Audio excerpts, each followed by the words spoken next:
It's time for another path in the galaxy hole because of course Sungold also made female figures to cash in on She-Ra. This is Galaxy Adventure Girl.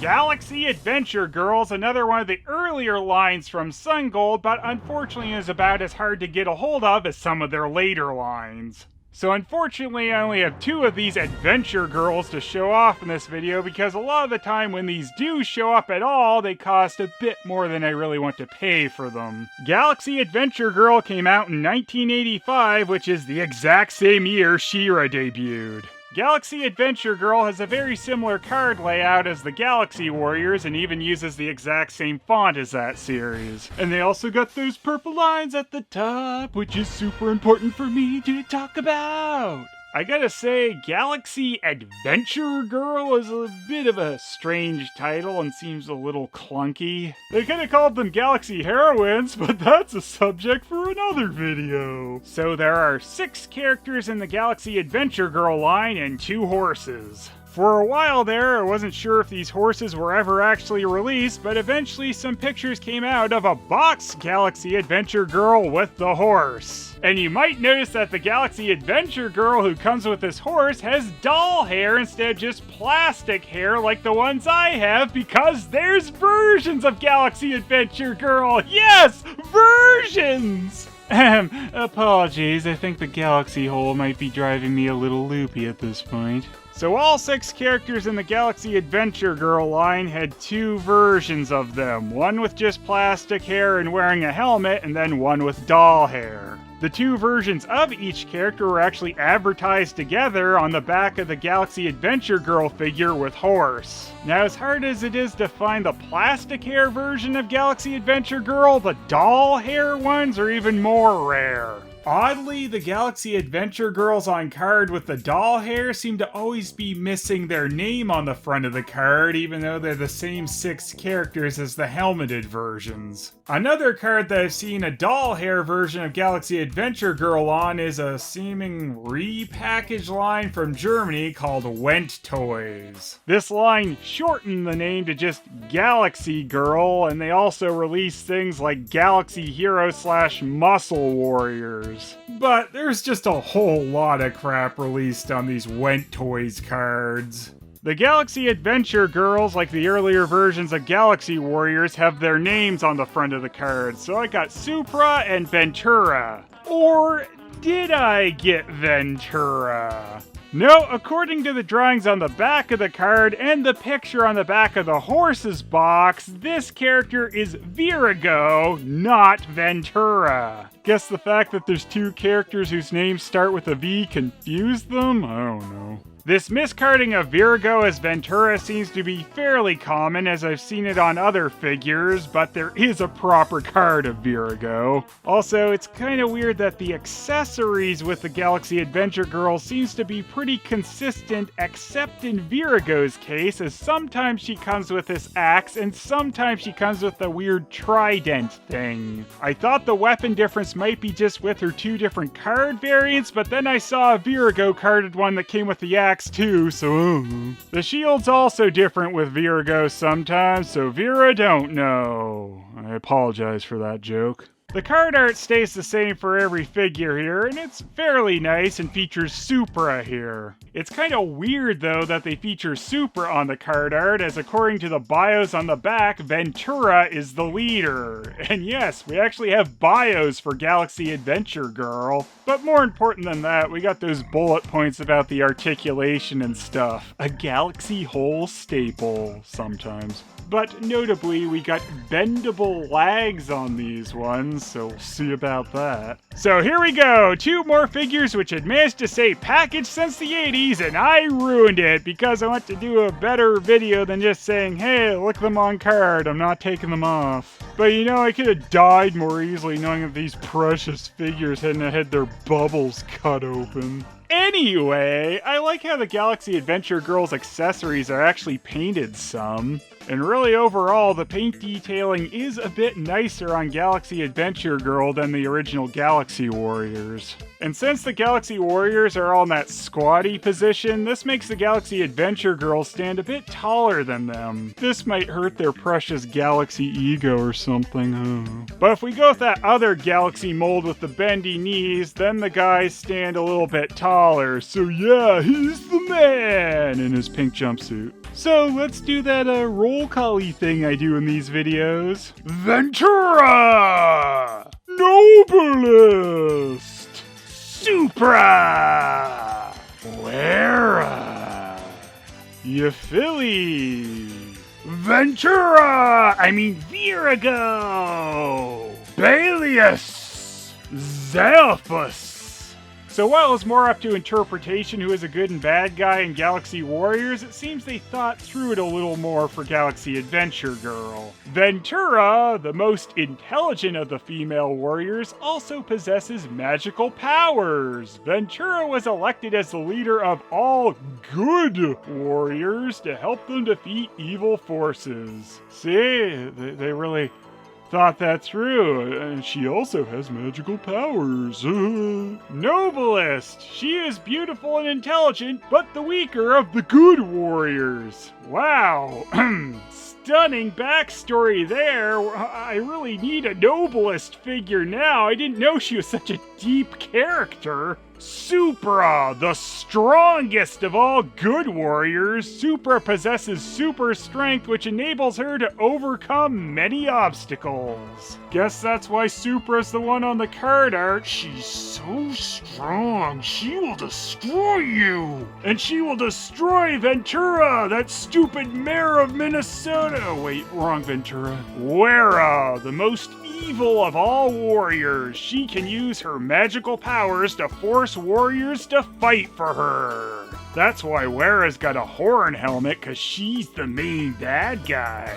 Virago! She was once the friend of Ventura, but now is under the magical spell of Wera. Well, I guess they set us up for that, Virago, you weak-minded fool. I guess her best trick, though, is stealing Ventura's name sometimes. And finally, Euphilly, or whatever, is very strong but does not possess any magical powers. Because of this, she is afraid of Wera and carries out all of Wera's wishes. So, really, Wera's the only actual bad one in this series, and the other two are just weak-minded or don't have magic, so they do what she says. Doesn't seem like a strong group there. So like the box told us, they do in fact have bendy legs, which kind of have those little click joints at the knees like you'd find in Barbie figures, and yeah, you can bend them the wrong way, so it looks like their leg's broken. Their arms are also made out of a flexible material. They didn't advertise that one though. The Galaxy Adventure Girls also come with these felt capes, which is another pretty nice accessory. So while I am impressed with a lot of the details on these figures, I am kind of disappointed by the lack of creativity in all the characters. Just having 6 regular human females in the line is kind of limited compared to Galaxy Warriors' vast array of weirdos. I would have liked to have seen some things like what a female of stupid Baltard's race looked like. It just seems like such a missed opportunity not to do female versions of a lot of these Galaxy Warriors races we were introduced to. But hey, at least bendy knees! Both the capes are like taped up underneath them, so I guess you can undo the tape and then have the cloak come out a bit more. So there we go, the untaped, more cloaked up version of the Galaxy Adventure Girls. It is kind of funny though, looking at how much more effort there is on some of the Galaxy Adventure Girl things compared to the Warriors, like the Eagle Shield. Like the Galaxy Adventure Girl one is a painted piece which has nicely molded details, and the Galaxy Warrior one is a flat shield with a changeable sticker. But some of these weapons are just really strange, like the tuning fork sword. I don't know about that one. So with their ball joint legs and their bendy knees, you can put them in some kind of dynamic positions, though actually getting them to stand in that position might take a little finagling. There's some details I really wish they had added to this line though, like since Virago's on Team Bad, I wish her face expressed that a bit more. Though I guess she is just the dummy who's under the control of Wera, so maybe this face says that. So since I don't have the Galaxy Adventure Girl horses, here they are on the Galaxy Warriors and Galaxy Fighters horse. The Warriors one, yeah, it looks a little too big. The Fighters one is almost right, though. Like the original Galaxy Warriors, the Galaxy Adventure Girls emulate the figure line that they are copying pretty well, particularly the hair version, since the original She-Ra is going for that cross between Barbie and action figure. The rubbery joints are pretty nice, and I do like the extra paint detail, which again is similar to how She-Ra was a bit more detailed than the original Masters of the Universe figures. It's kind of interesting that the plastic hair helmeted versions and the doll hair versions came out at the same time and were advertised together. These figures have a Sungold stamp by their butts, which even has the year marked on it, which is something I wish more of these Galaxy Hole lines had. 10. Now, creativity is where the Galaxy Adventure Girl line is lacking. This line would be immensely more interesting if they created female versions of some of the races seen in Galaxy Warriors. But it was probably the mentality that girls just want regular human doll figures that kept that from happening. Now, I'm sure the reason they were given horses in this line is because She-Ra had Swiftwind, but he was a unicorn Pegasus, and Galaxy Adventure Girl again kinda genericed it up by just making them regular horses. Though the white horse does have a pink mane, I guess. Wonder where they got that idea. Even though the bios on the back of the card talk about magic and stuff, there really isn't a lot of fantasy elements in any of the character designs, and some just look way too similar, too. Like I said, there's really nothing that out there as far as character designs go. It's strange, though, that this line started with a variance, it seems. Also, there's now pictures of a Swords and Sorcerers flyer, which shows a bunch of Galaxy things which were never released, including Magnon and Baltard Halloween costumes and a blow-up Pegasaurus. But in relation to Galaxy Adventure Girl, there were some warrior women figures shown on here which have slightly different molds. These prototypes, I guess, are the closest we ever got to Galaxy Adventure Fighters. Though there was another similar line called Galaxy IE Girl distributed by Woolworth. Sungold themselves would also do a variant of the Galaxy Adventure Girls, recoloring the hair versions of the figures and renaming them Beauties of Nature. It's a Galaxy line, so of course that happened. 4. The cards have that classic Galaxy Hole style we know pretty well at this point. There's also some Galaxy Adventure Girl cards which are missing the Sungold stamp on them because they like to be stupid and confusing. I don't know. I don't really get Supra's open-toed boots she has on the card art. Her actual figure has regular boots. Really, what I like most about these cards is that they have bios giving us at least a little story. 7. Galaxy Adventure Girl is a nice addition to the Galaxy Warriors line and would fit in pretty well with the Princess of Power figures. For the most part, they look pretty similar and have almost all the same articulation and accessories. 10. And the Bootleg zones overall is 8. Quality figures, but again, this line loses points due to not having a more diverse lineup. It would have been easy for them to create some more different head sculpts for the non-doll hair versions instead of just creating 2 versions of each character.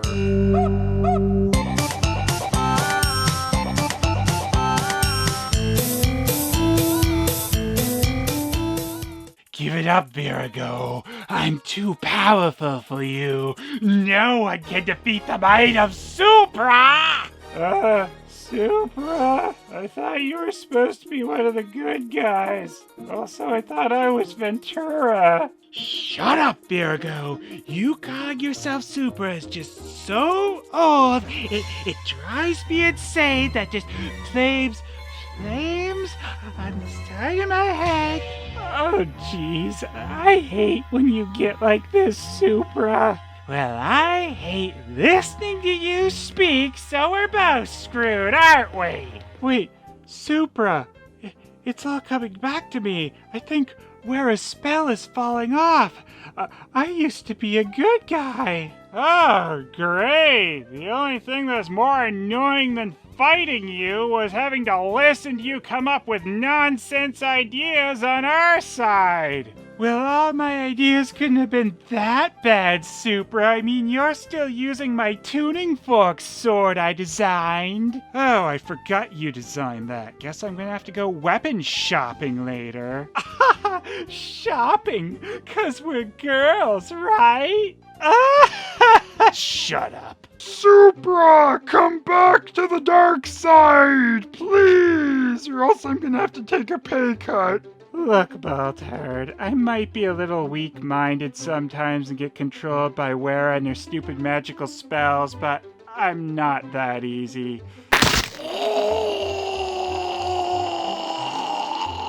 Why? Because you're the biggest loser on planet Farer. Yeah, I guess I really walked into that one. Oh, hello, me adventure ladies. You know, as annoying as you can be sometimes, Virgo, kicking Magnon in the nuts is something I miss doing with you. We used to do this regularly? Of course we did it regularly. Damn it! Newbie, I think I can still be saved if you get me to a hospital now. Nah. Busy. Oh,